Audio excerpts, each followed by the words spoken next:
So the other night I was in the mood for a movie, but not just any movie, a bad movie. And luckily for me, I came across a studio known as The Asylum, and boy was there a lot of that. Like, I swear, this was like if I opened the Pandora's box of horrible movies. So I watched 3 films from the studio, and somehow each one of them got worse and worse. Stick to the end because I'll be doing a ranking of them in terms of enjoyability, obviously not actual quality. But let's start off with the first one I watched, The Adventures of Aladdin. Yes, this is just a blatant Walmart knockoff of the original Disney movie, but this one in particular is a ripoff of the live action that came out the exact same year, which just shows they're rushing to put this out. And you can definitely tell in the movie, I'll tell you that. So the movie already starts off kind of weird because Aladdin isn't this, thief that's stealing from these bazaars. He's already this like desert warrior that has this band of misfits, which all of them, by the way, are 2-dimensional cardboard cutouts. Like, they all just either they glaze Aladdin or they just say like, oh, I wonder where he's at, or they're just there to like have background filler conversations. The only one that stands out in particular has to be this guy right here, because he literally just serves one purpose, and that's to remind Aladdin that he owes him money. I'm not even joking. Every single thing this guy says has to do with money. 20 minutes into the movie, you can already tell they're on a very limited budget because there's only like 2 different areas where it's being filmed, and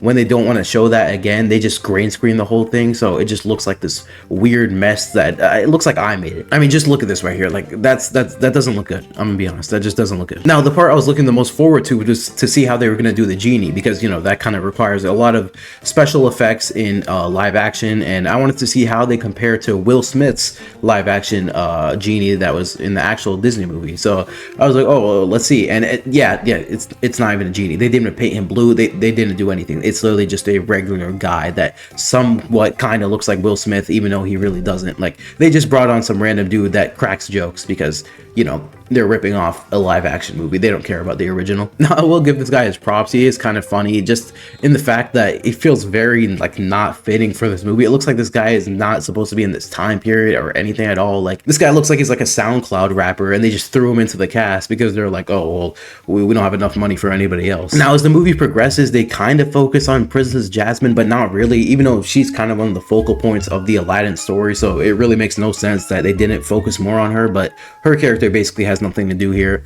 Jafar, like, he's kind of lame as well. He doesn't have a bird or anything. He's just like some dude like dressed up in like a Party City costume of Jafar. It's not like the real Jafar. I don't feel any menacing aura, and the characters don't either. They really don't feel any threat until one of Aladdin's friends literally dies from a tornado, which honestly, now that I think about it, had nothing to do with Jafar. So the tornado was more of a villain than Jafar. Now, I will say this is a good movie to watch if you're in need of a laugh or anything like that, because just look at some of these shots. I mean, I don't know what they were thinking. Like, each one of these maybe just burst out laughing. Now, by the end of the movie, you can really tell they were just trying to finish and wrap this up because it just completely lost the plot. Like, the final fight is just this Dragon Ball-esque. Like, they're just throwing magical balls and attacks at each other. The genie steps in for some reason. I don't remember the genie fighting in the original Disney Aladdin movie, but for some reason here, he's like this guy's stand or something. Like, I don't understand what they were thinking. For some reason, Aladdin turns into like Sun Wukong, and he's like fulfilling the prophecy or something. Like, they literally just switched up the whole plot. It turned into an anime fight, even though this was supposed to be about Aladdin. Like, I don't understand what happened here. Also, let me preface, I'm not a fan of the original live action, like the actual one that Disney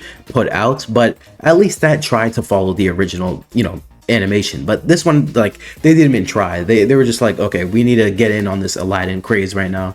I don't even know how much they made from this movie, but there was no way it was worth the dignity of all these actors. Like, you could tell none of them wanted to be in this movie, and I mean, it shows. Now, the next movie I watched was also another blatant ripoff called Ape Vs Monster, and I think we already know what that's ripping off. This one I'll actually give props to because although visually it looks hideous, at least it was like amusing. Like, I found the scenes and the fight scenes like actually pretty funny because I mean, it just looks super goofy. Like, Ape Vs Monster, I don't even know why they're fighting in the first place. The movie doesn't care to tell you. It just kind of throws you into these guys fighting, and then there's like human characters, but it really doesn't matter because everybody's just here to see these horrible 2 green screen CGI monsters fight each other. And honestly, I just found it fun to watch. So this one I won't hate on as much as the Aladdin one, but trust me, it is still extremely bad. It is not a good movie at all, but it's at least entertaining, so I'll give it that. I do have to say though, I found it weird how the tagline for this movie was the greatest of all time. Like, that's literally what they marketed this movie as, and I feel like at that point they have to be self-aware. Like, there's no way anybody on the team making this movie thought this was even close to being the greatest movie of all time. And if they did, you know, honestly, shout out to them. But yeah, if there's any of these movies you'd want to watch, it would probably be this one. Okay, now for the one that made me completely lose it. This was the most puzzling, weird, like, movie I've ever watched, honestly. Like Inception, like all that stuff. No, this is actually the most confusing movie I had ever watched. It's called Shark Side of the Moon. Yeah, I know. And honestly, I can't even begin to describe the plot of this movie because it's just all over the place. There's so many different things going on, but I'll just give you the footnotes. So basically, during the Cold War, the USSR developed unkillable sharks for some reason, and by the end of the war, they realized, hey, we don't need them anymore, so they sent them to the moon. And during the movie, we follow these astronauts that are on a voyage to the moon, and they come across these sharks, right? So they have to fight against the sharks and, you know, try to survive. But yeah, it ends up getting really wacky. In the climactic scenes, the cold-hearted veteran, like, he ends up sacrificing himself for the rest of the team, but it literally ends up doing nothing. Like, he crashes into like the shark's base that they were creating over all these years or something, but nothing happens. Like, he literally just kills himself for no reason. And honestly, I just found it extremely, like, funny. It was supposed to be a sad scene, but I can't even feel bad for the guy when nothing good came out of it. And they move on right after that. Like, none of the astronauts even care about his death. Like, they just kind of look at it and they just move on. They never talk about it. Like, he literally goes out in the most lame way possible. And honestly, I feel bad, but nothing was gained from his sacrifice, so I don't really understand why that happened. All he really does is this obnoxious scream.